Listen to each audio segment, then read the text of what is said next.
अमित शहांच्या ज्या सभा होणार आहे त्या मैदानाला देखील विरोध. आता मला सांगा की मला हे विचारायचं आहे, आज राहुल गांधीजी परतवाड्यामध्ये आहे, ते ग्राउंडसुद्धा आम्ही बुक केलं होतं, पण हाय प्रोफाईल नेता कोणी आला हाय सिक्युरिटीमध्ये तर त्यांच्या सिक्युरिटीप्रमाणे ते ग्राउंड त्यांना द्यावं लागते. आम्ही कुठल्याही प्रकारची कॉन्ट्रोवर्सी न करता काँग्रेसला ते ग्राउंड उपलब्ध करून दिलं, नाही तर आम्हीसुद्धा अशी नौटंकी छोटमोठ विरोध, छोटमोठं आंदोलन, स्वस्ती पब्लिसिटी आम्हालाही मिळाली असती, पण आम्ही त्याच्यात बंधात पडलो नाही.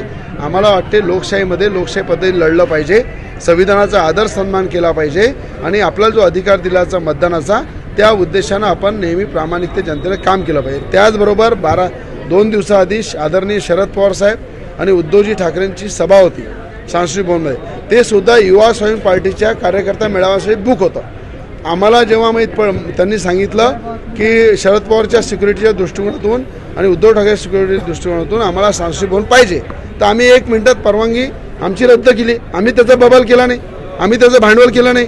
तर मला असं वाटते भांडवल करणं आणि भांडवलातून सस्ती पब्लिसिटी गेन करणं हे आता पूर्णपणे बच्चू कडूचा धंदा झालेला आहे. आणि मला असं वाटतं त्यांनी जनतेसाठी काय केलं, या सरकारमध्ये 33 महिन्याच्या मंत्री असताना त्यांनी जनतेसाठी कोणता उद्योग आणला, कोणतं भारी काम केलं, कुठल्या प्रकारे जनतेला मोठा दिलासा दिला असेल, शेतकऱ्यासाठी कोणता विषय उचलला असेल, शेतकऱ्यासाठी जेलात गेले असेल. अरे रवी राणा 6 वेळा जेलमध्ये गेला आहे, 9 दिवस जेलमध्ये राहिलेला आहे. या सरकारमध्ये बच्चू कडूंनी मला 6 दिवस जेलमध्ये टाकलं होतं दिवाळीच्या काळामध्ये, तेव्हा मी दिवाळी अंधारामध्ये केली होती, शेतकरी माझ्या अंधारामध्ये होता. हा नौटंकी बाज हा फक्त आंदोलन करते कशासाठी, तोडीसाठी, पब्लिसिटीसाठी.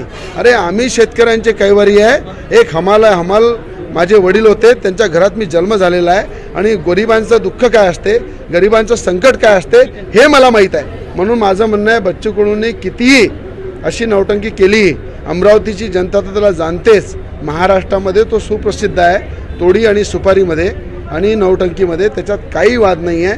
म्हणून अशा प्रकारची सस्ती पब्लिसिटी मिळवून देशाच्या गृहमंत्र्याचा विरोध करणं, या जनतेच्या हिताची होणारी सभेचा विरोध करणं आणि त्यामध्ये काहीतरी भांडवल निर्माण करणं, यातून काही मिळणार नाही आहे. लोकशाहीमध्ये लोकांमध्ये जाऊन लोकांचा आशीर्वाद घेतला पाहिजे.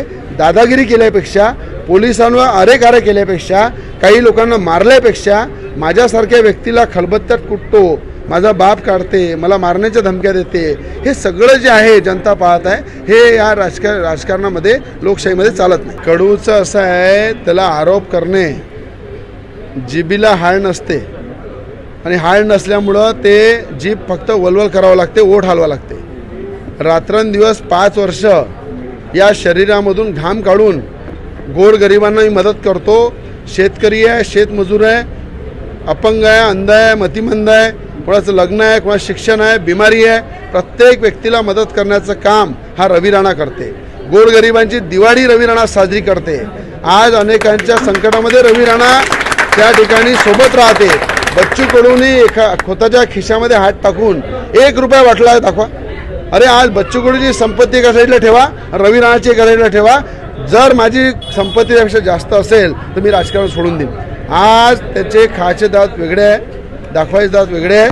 मी माझ्या पगाराचा सुद्धा पैसे गरिबांमध्ये वाटतो, गोरगरिबांना न्यायासाठी देतो. मी कुठल्याही प्रकारचा 1 रुपयाचा करप्शन करत नाही. 1 करप्शन सिद्ध करून दाखवा, नाही तर बच्चू कडूचे 50 करप्शन मी सिद्ध करणार आहे, जे माझ्याजवळ आजही त्याचे पुरावे आहे, त्याचे जिल्ह्यातल्या प्रॉपर्टीचे पुरावे आहे. पण मला त्याच्यावर राजकारण करायचं नाही आहे, मला जनतेच्या हिताचं राजकारण करायचं आहे, जनतेच्या विकासाचं राजकारण करायचं आहे.